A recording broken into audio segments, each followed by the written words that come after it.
वज़ीर आज़म से अवामी national party के रहनुमा एमल वली खान की मुलाकात, मुल्की सियासी सूरत हाल पर तबादले ख्याल, खैबर पख्तूनख्वा के मसाइल पर भी बातचीत। सुप्रीम कोर्ट फैसले के बाद गुमगू की कैफियत दम तोड़ गई। पंजाब में कई माह से आईनी बहरान जारी था। परवेज इलाही और पीटीआई का सुप्रीम कोर्ट में अलग अलग मौक़िफ़ था। अवाम 17 जुलाई को नून लीग को ही वोट देंगे। 8 रुकनी काबीना मौजूद है। हमजा शहबाज की सहाफ़ियों से गुफ्तगू।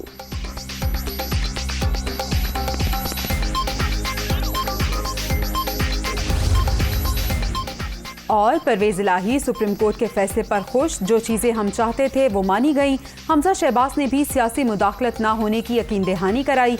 22 जुलाई तक हाउस मुकम्मल होने के बाद इलेक्शन होगा। असम्बली का इजलास रूल्स के मुताबिक होगा। स्पीकर पंजाब असम्बली की सहाफ़ियों से गुफ्तगू।